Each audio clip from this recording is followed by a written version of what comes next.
Dans une interview accordée au confrère Jeune Afrique, Prof Kako Nyebukpo, nouveau commissaire du Togo à l'UMOA, revient sur la future monnaie ECO, l'agenda de l'UMOA ainsi que sur l'avenir économique du continent. Bonne lecture. Jeune Afrique, vous êtes connu comme un adversaire du FCFA, mais vous avez accepté de travailler à la commission de l'UMOA, une institution qui promeut cette monnaie. Pourquoi? Kako Nyebukpo, la commission de l'UMOA est une institution que je connais bien pour y avoir travaillé entre 2009 et 2012 comme conseiller technique coton et chef du pôle analyse économique et recherche, avant de rejoindre le gouvernement togolais. C'est une institution qui a été créée à la veille de la dévaluation du FCFA en janvier 1994, afin d'assurer des fondements réels à la monnaie commune. La feuille de route de la commission de l'UMOA me paraît plus que jamais d'actualité dans le contexte de transition du FCFA à l'ECO, car nous aurons à traiter notamment de l'harmonisation des règles entre l'UMOA et la CEDEAO. Ne craignez-vous pas que le scénario off se reproduise à l'UMOA? Je n'ai pas conçu mon existence personnelle et professionnelle par rapport à la recherche de poste, sinon je serais resté au siège de la PSAO que j'ai intégré dès mars 2000 au sortir de ma thèse de doctorat. J'y aurais certainement effectué une carrière stable et sans encombre. Mais j'en ai démissionné au bout de 3 ans car j'avais l'impression que mon potentiel humain ne pouvait pas s'y réaliser pleinement. J'ai toujours fait prévaloir mes convictions, notamment l'impératif pour notre génération d'intellectuels africains d'être au service de l'intérêt général, sur toute autre considération. C'est ce qui a motivé mon engagement total au service d'une alternative monétaire au FCFA, que j'estime être la monnaie par excellence de la servitude, de la rente et des élites.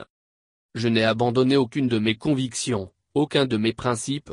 Je pense avoir trouvé ma mission, celle de contribuer à l'émancipation monétaire de l'Afrique de l'Ouest, et j'espère ne pas la trahir. L'avenir nous dira. Qu'est-ce qui justifie la décision d'organiser les États généraux de l'ECO? Tout est parti des annonces des chefs d'État ivoiriens et français le 21 décembre 2019 à Abidjan, relatives à la réforme monétaire dans l'UMOA. Alors qu'une conscience collective s'élevait pour réclamer une réforme institutionnelle, la faculté des sciences économiques et de gestion, FASEG, de l'université de Lomé a décidé d'organiser un colloque international sur le thème Quelle monnaie pour quel développement en Afrique de l'Ouest, ECO 2021. La rencontre est prévue du 26 au 28 mai 2021. Elle réunira divers spécialistes et experts, professeurs, docteurs, doctorants, étudiants, organisations de la société civile, personnes d'intérêt et sera marquée par la présentation de travaux de recherche et l'exposé des positions de principe des personnalités et sociétés civiles africaines invitées. Les 2 principaux résultats attendus sont la rédaction d'un rapport sur la transition du FCFA à l'ECO et l'établissement d'une feuille de route à soumettre aux chefs d'État et de gouvernement de la CEDEAO pour la mise en place de l'ECO. La réforme du FCFA annoncée par les chefs d'État ivoiriens et français semble être dans l'impasse. À qui la faute? Il y a 2 dimensions à prendre en compte. D'abord, la dimension symbolique et politique qui renvoie au nom de la monnaie et ensuite, la dimension économique qui concerne la neutralité ou la non-neutralité de la monnaie dans une économie. Pour ce qui concerne le nom, celui-ci n'est jamais neutre. Il renvoie à votre identité. Ainsi, le FCFA renvoyait aux colonies françaises d'Afrique et le principe qui consiste à le débaptiser pour choisir un autre nom est une très bonne chose. Encore faut-il savoir par quoi on le remplace.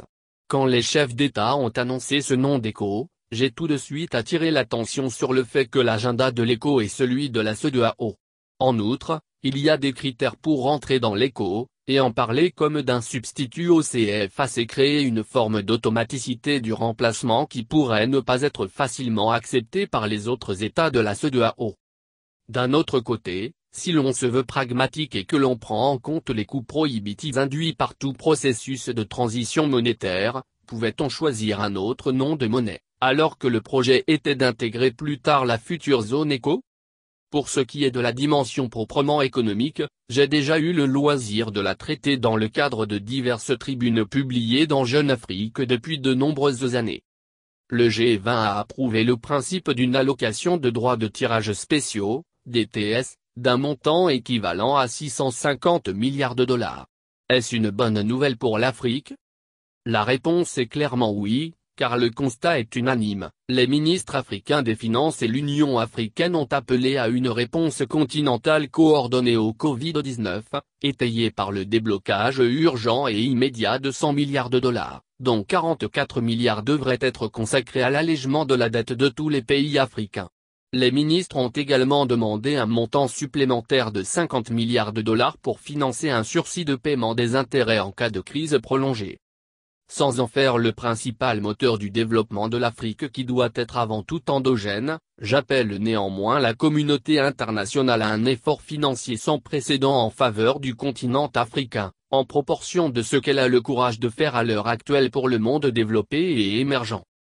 L'Afrique réclame aujourd'hui, au nom de notre commune humanité, un appui international d'envergure sans lequel elle compromettra non seulement sa capacité à proposer une réponse efficace à la pandémie, mais réduira également de façon irréversible ses chances de réaliser l'agenda 2030 pour le développement durable.